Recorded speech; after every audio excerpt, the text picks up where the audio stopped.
You cannot escape the accumulated effect of the selection of your attitude. You can't escape it. So one of the major things to check is, how do I feel? And am I on track or off track with my attitude? Now, attitude's not that easy to fix. It's not that easy to get information. How do we engage in the kind of philosophical thinking that will refine our attitude to give us a chance for future fortune rather than what will be missing in the future? So this is big, attitude. Here's another attitude. No matter what they pay, I always come early and I always stay late to invest in my own future. We call that another attitude about the same job. Everybody has to choose for themselves. Everybody has to decide by education. Now, if you didn't know what the consequences were going to be, it could be very easy to choose the wrong attitude and not discipline yourself to the right attitude. So a big portion of our life is affected by how we feel. Let me give you just a quick list about the feelings that affect our lives. Number one, it's how you feel about the past. Boy, it's easy to carry the past as a burden instead of as a school. It's easy to let the past overwhelm you instead of let the past instruct you. How to feel about the past hurts and the past losses and the past difficulties and the times you failed and the times it didn't work, the accumulation of all of that. How you feel about that is going to greatly affect your future in your life. One of the major things that affects your life is how you feel about the future. Our life is affected by two major things. One is price and the other is promise. And it's not that easy to pay the price if you can't see the promise. I think kids are having problems these days trying to pay the price because they can't see the promise. But all of us wouldn't mind paying the price if we could have a clear view of tomorrow, next week, next month, next year.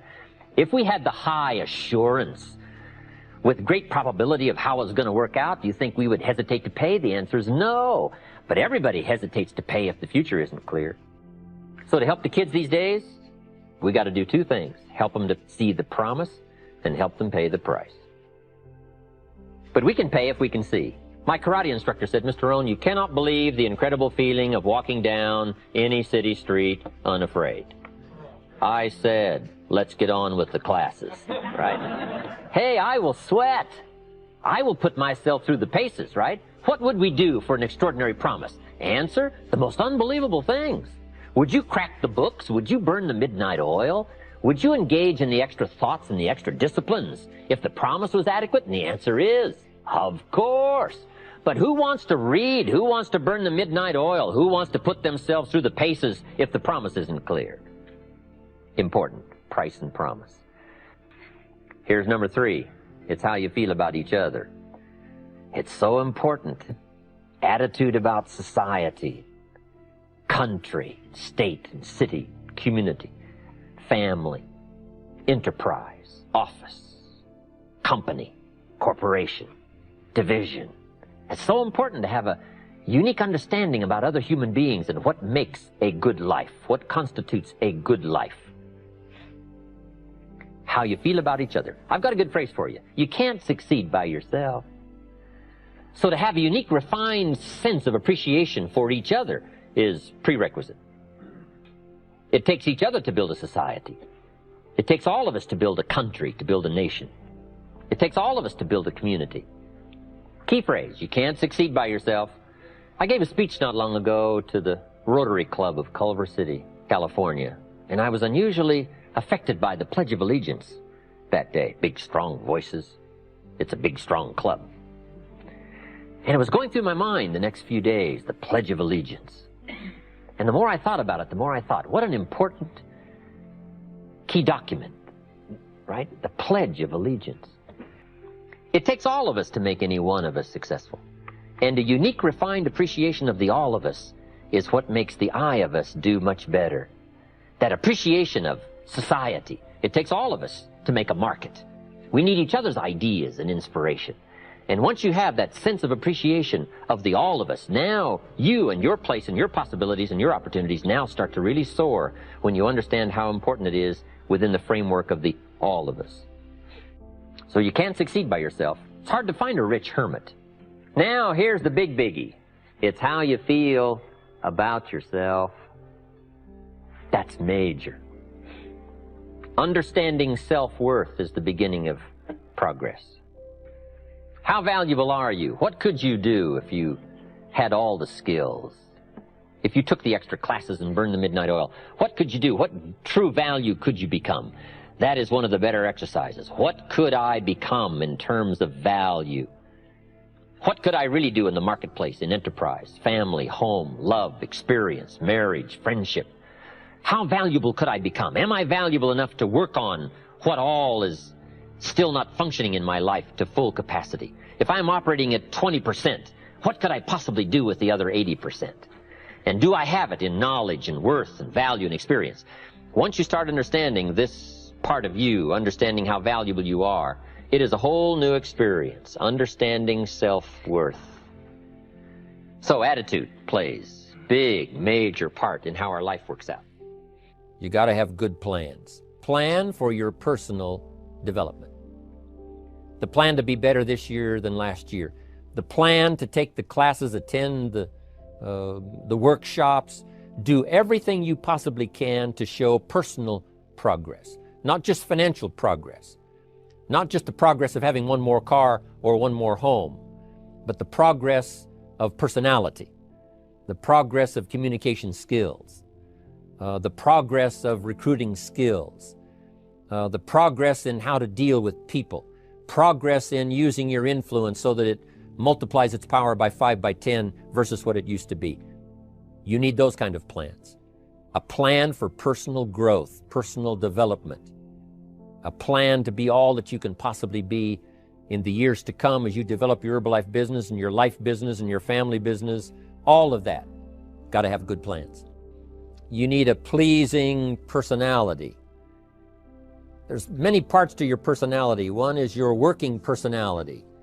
You know, the kind of behavior, the kind of attitude that you need, especially in the public.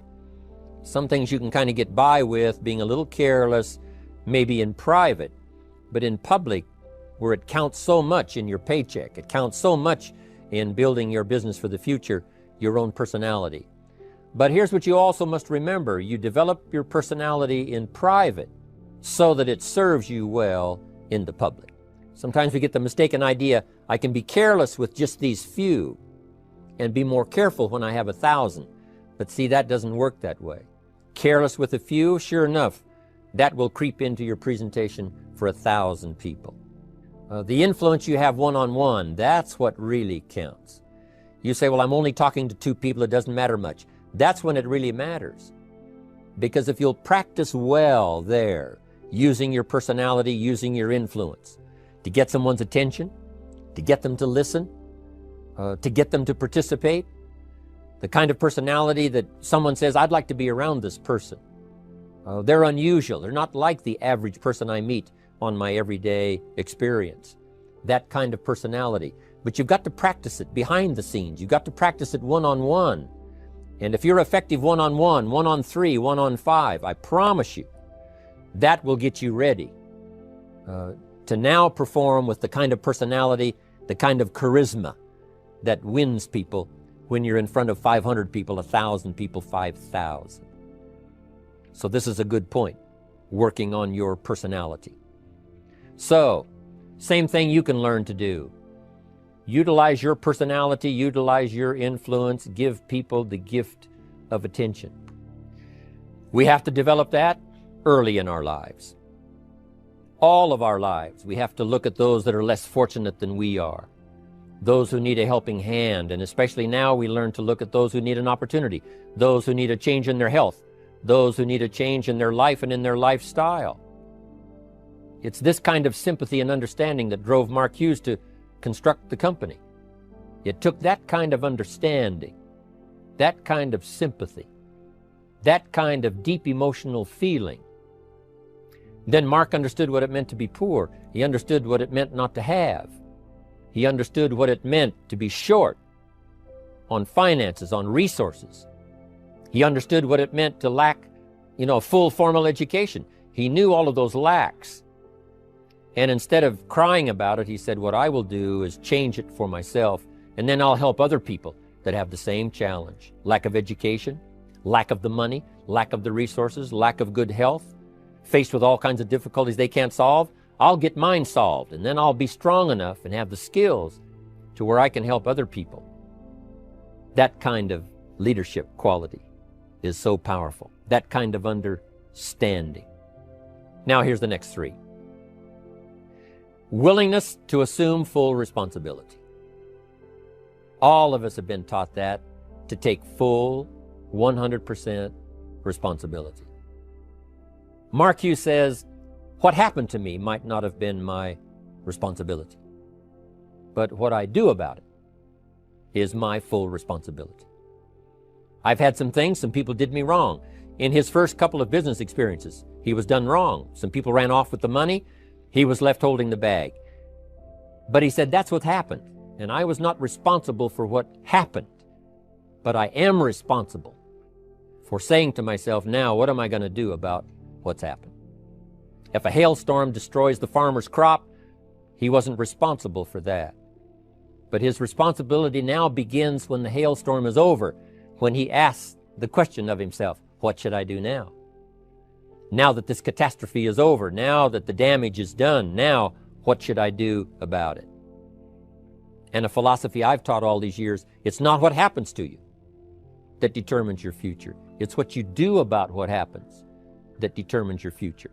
And this is a major part of it, accepting full responsibility. If you've got an organization, you're conducting meetings, and you're the leader, the responsibility ends with you. Someone else may mess up, make some mistakes, still your responsibility. Some things over which you have no control, understandable. But what you do about it now, how you fix it, the diplomacy you use, the strategy you use, that's the kind of responsibility now that depends on you. Also, you've got to be responsible for your future. Nobody's going to fix it. No one else is going to design it. No one else is going to come along and say, hey, I will make sure it all works well for you. You've got to take all the input. You've got to take all the testimonials, all the teaching, all the training, all the influence. Then you've got to have the responsibility of designing your life. You can design a life of prosperity, or you can design a life just to coast and get by. The responsibility belongs to you. Now here's the last two. Next is cooperation.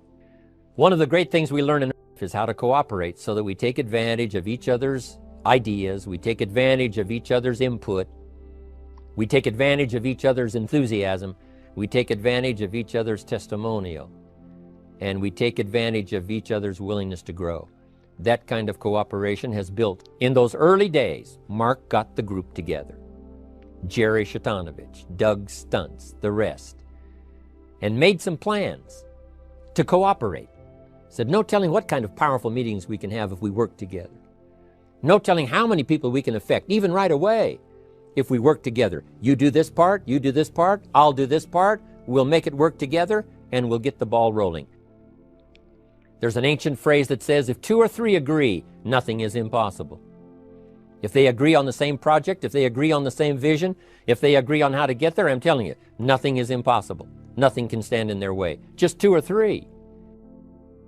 Cooperation. That's why I'm here, wanting to do my part, HBN, send out some ideas, give you some notes to take, something to think about and ponder, something to talk about with the people that you associate with and are building your business. That kind of cooperation is going to make this a powerful year. It'll get us to the 2 billion, 3 billion, 5 billion. But it'll get us to much more than just those numbers.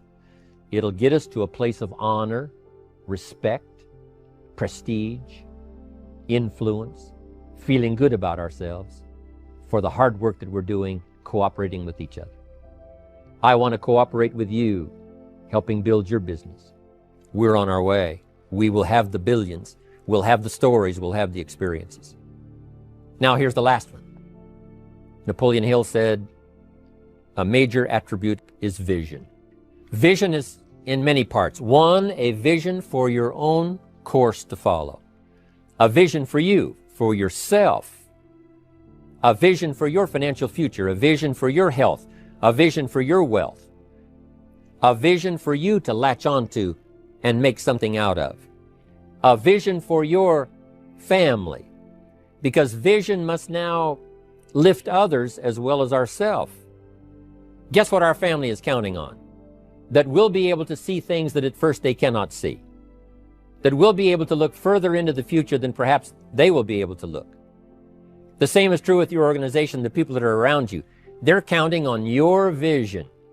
Perhaps you've been there a little longer than they have. Maybe you've been there a lot longer than they have. And they will look to you to help them see things that they can't see in the beginning.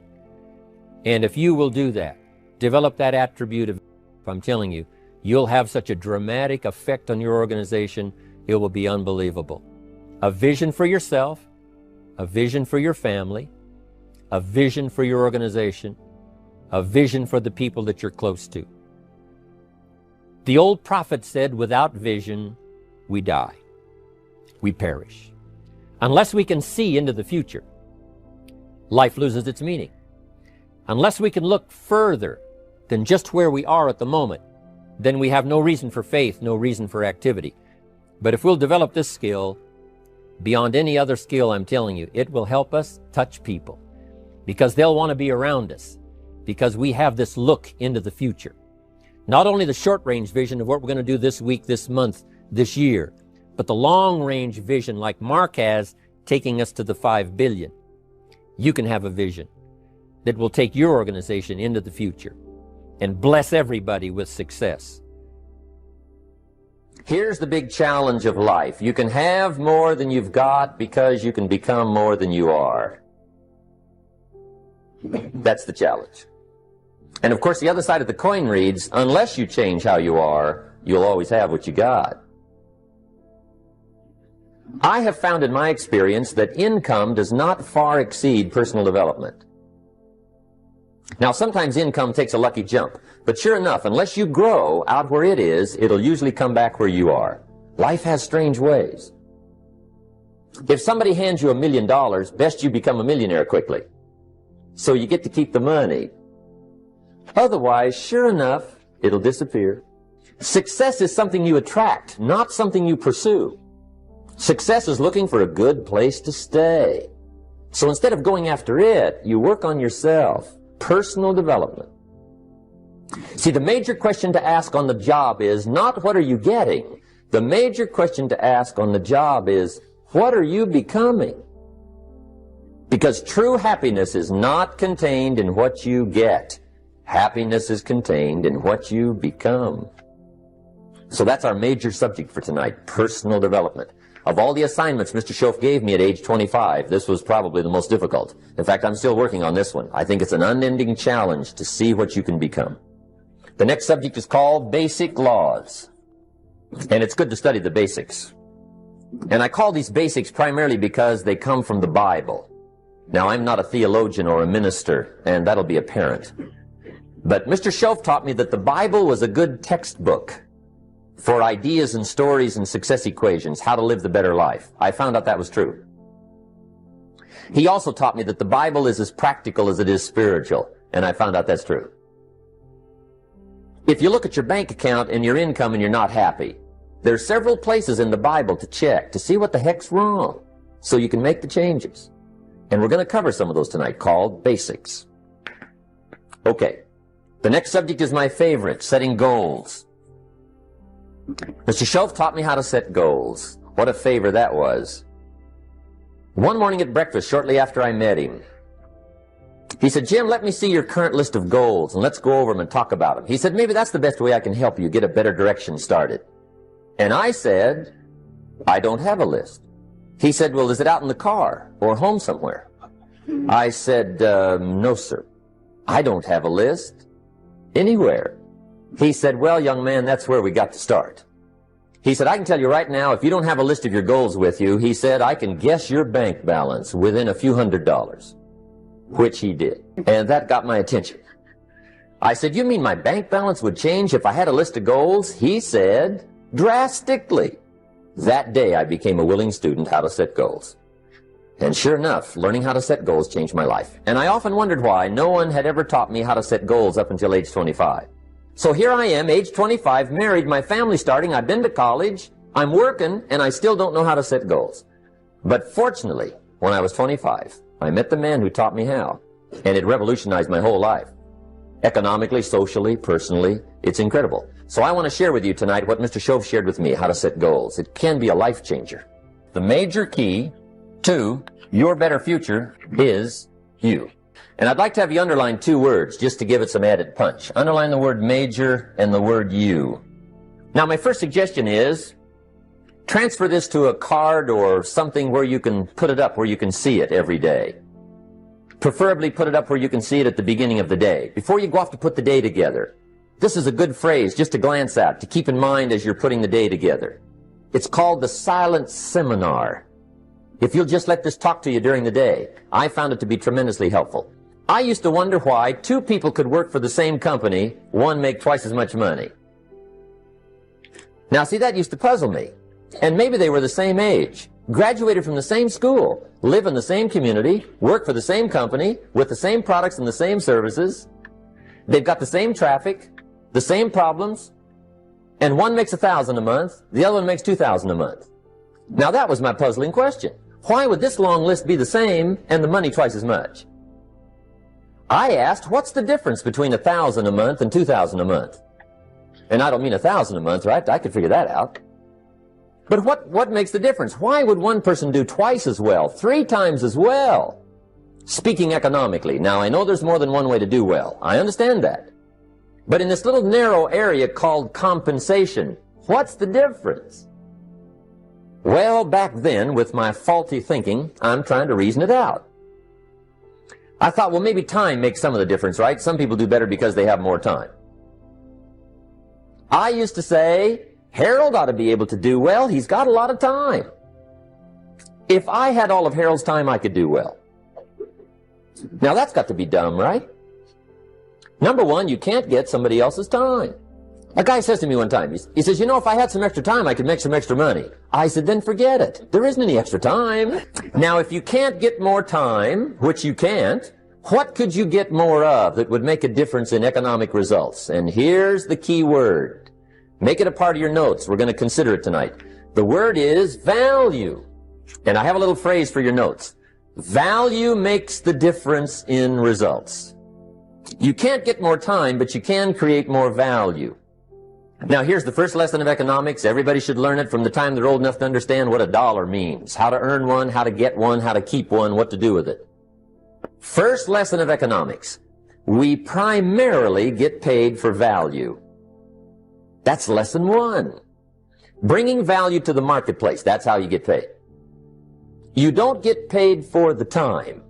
I know it takes time to bring value to the marketplace, but you get paid for the value, not the time.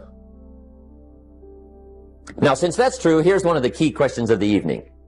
Is it possible to become twice as valuable at the marketplace and make twice as much money in the same time? Could you become 3 times as valuable? Make 3 times as much money in the same time? Is that possible? The answer is yes. People have asked me for the last 24 years, how do you develop an above-average income? And the answer is, become an above-average person. Develop an above-average handshake. Some people want to be successful. They don't even work on their handshake. As easy as that would be to start on. They let it slide. They don't understand. Develop an above-average smile. Develop an above-average excitement. Develop an above-average interest in other people. Develop an above-average intensity to win. See, that'll change everything. Probably one of the most frustrating experiences in life is looking for an above-average job with above-average pay without becoming an above-average person. It's called frustration. And Mr. Shove gave me probably the greatest clue he gave me when I first met him. He said, Jim, if you want to be wealthy and happy the rest of your life, just learn this lesson well. He said, learn to work harder on yourself than you do on your job. Then Mr. Shove gave me probably one of the most important clues among so many things he taught me, but this was in those early days. Mr. Shove was very kind, but he was also very abrupt. And he had these interesting questions to ask. I'm giving him a little rundown one day on how things hadn't worked out for me. He said, Mr. Rohn, I've got the answer for you if you will listen carefully. And listen carefully I did that day and for the next 5 years. If somebody's wealthy and happy, you gotta listen. He said, Jim, I've only known you a short time. But he said, it's already my honest opinion that for things to change for you, you've got to change. That wasn't quite the answer I was looking for. But that's the answer he gave me, and I pass it along to you. For things to change for you, you've got to change. Otherwise, it isn't going to change. Before I met Mr. Shelf, I used to say, I sure hope things will change. Right? That seemed to be my only hope. If it isn't going to change, I'm in serious trouble. And then I discovered it isn't going to change, so I'm in serious trouble. See, that's the difference in how your life works out. It's not what happens, it's what you do. So here's one of the key questions of the evening. Starting tomorrow, what are you going to do that'll make a change in your life's direction? Good question. What are you going to do starting tomorrow that'll make a difference? Now see, if you don't do something starting tomorrow that'll make a difference, guess what? It's gonna be the same. And see, that way you can guess what the next 5 years are gonna be like. Look at the last 5. Because the next 5 are gonna be like the last 5 unless you, major key, tomorrow, change it all. Or change a little, or change something, or don't change. It's choice time. You can do whatever you want. But it's nice to know any day you wish you can change your whole life.